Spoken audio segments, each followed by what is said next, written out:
So today we're going to look at a Freeride bike, Kieran's downhill sled. It's the rig. It only goes one direction. Actually, that's not true. This is an all-purpose bike for all purposes. Graduated with bike college with a degree in bike riding with an emphasis in freeride. And Indeed. This is the machine. And she ain't your sugar daddy's goddamn mother dentist bike. Boy howdy, she'll do some freeride. She's a 2013 Giant Glory. I've been riding this downhill bike for most of my bicycle riding, or at least taking it in anywhere seriously most of the career there. So I've spent a lot of time on this thing. I don't know where these came from. I think they're Race Face Atlas. They got some little map stuff on them. They got, if you want to get the close-up on the topographical illustrations there, they help me find my way when I'm free riding down the mountain. If I, you know, because if I'm coming up on something blind, I just look, see what the topo kind of looks like, and it kind of lets me know. The brakes are the thing I hate most about this bike. Never buy anything from SRAM. It's a piece of shit. They've almost killed me multiple times. I keep saying I'm never going to do another Kong lap without bleeding my brakes, but here we are. They still go to the bar, and I keep doing Kong laps. The stem, I don't know what Answer is, or if they make anything else cool, but I really like it because it's all CNC and billetty and machiny. It's got adjustable different lengths, and I'm running it at 55 millimeters, which is kind of long, but the bike's too small for me, so it works. It's probably why I'm always farther over the front than I should be. What size of frame and what size of wheels? It's a 2013 medium with 26-inch wheels, and it's absolutely tiny. It's like a BMX bike with 8 inches of travel. Fork. I originally had a Manitou Dorado, but I broke it because I'm stupid. And so in a pinch of an emergency, I got this off of a dude that I paid him $150 and a 6-pack of PBR for it, and he made me do a bill of sale, which was kind of weird. But we have 2 super high-tech adjustments here. We got the Okay, this wasp is gonna eat me. The wasp is gonna eat you. That thing is lingering. Where is he? Lingering? That's not a wasp. All right, we're back. You have to put that in the bike check. Oh, I'm putting it in the bike check. Yeah, we got 2 high-tech adjustments. We got the preload for the coil. Just crank that up pretty stiff for the hucks, and we got the rebound. And I don't think if it had compression, I don't think it would work because all of the oil has come out the seals. The stanchions are pretty clean right now, but usually solid coating of dirty oil on there. Yeah, it keeps the stanchions clean. Yeah. And then the shock, we got a Vivid Air, the old Rockshox D8 Shock. It's pretty bitchin'. It's got a nice thick girth around both the shaft and the air can, which is really just, that's what you want. And it leaks kind of a lot, so I have to pump it up before every ride. But she goes. We got the nicest part of the bike here. It's a Chromag seat. I think this is off a bike that I bought from somebody. But man, this thing, I don't really ever sit on it much except for when I'm cornering. She's a beauty. Then we got the Thompson Stem. I think everybody else also has the stem, but I think that's because it's really good. It's really high performance, really holds the seat up in just really powerful way. And it's pretty essential to how the bike rides. The drivetrain, right now there really isn't one, because I snapped my chain yesterday, which kind of sucked.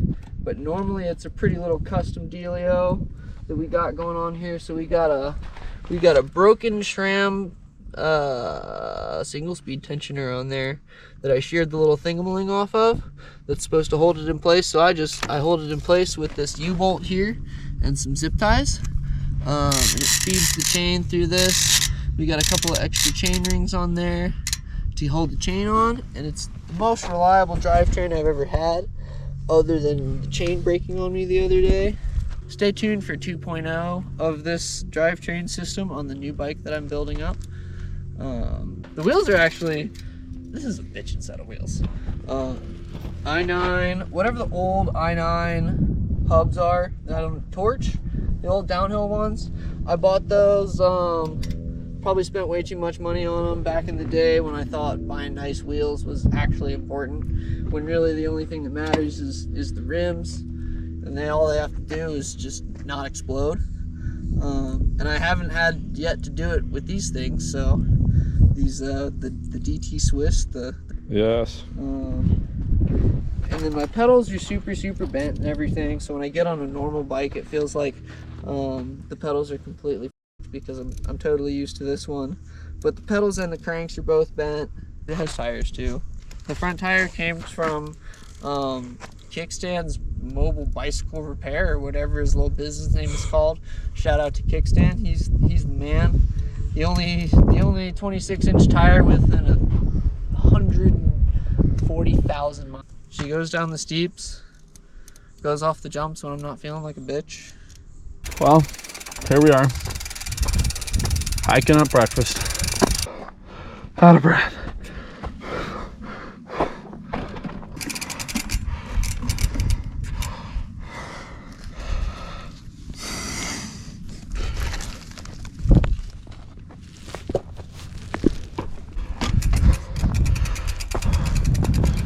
Worst part of this trail is definitely going up. And that's all there is. Just keeps going up. And up and up.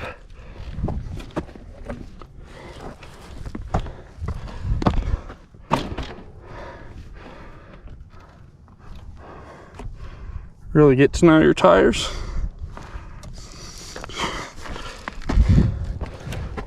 Whew. And if you haven't seen it yet, this is my new Delano Peak. Size large. We got a 135 shock in the back, 160 in the front, which I'll be changing. I'm not sure what I'll either do, a smaller fork or a smaller shock. Not sure yet though.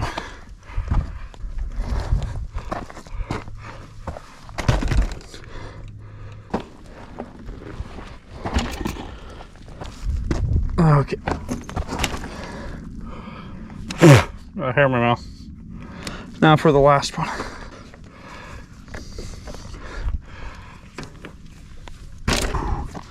We're here.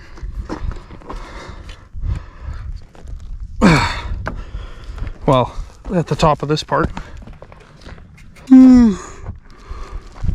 Go off right here. Monster trucking. It's not as bad as it looks. I'm also pumped on these really tall bars. They're like 50 millimeter rise and only 160 wide, 760 wide, which is perfect.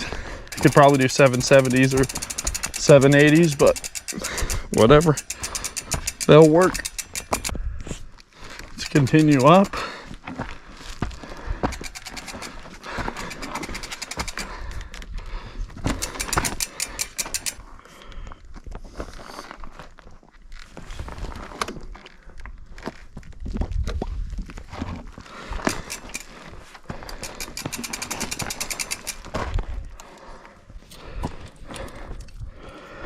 Last little rock feature. Yeah, don't go that way. Woo.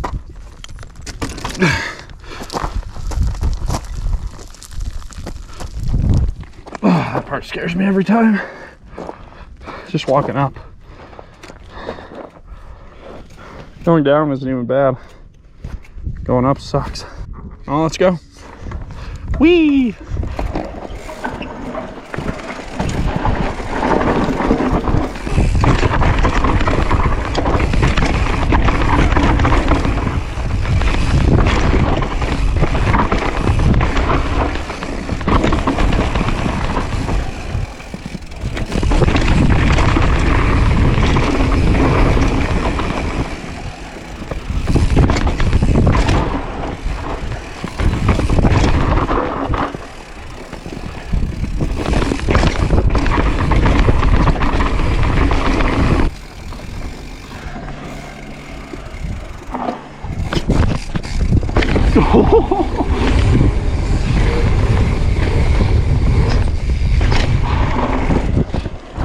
Breakfast.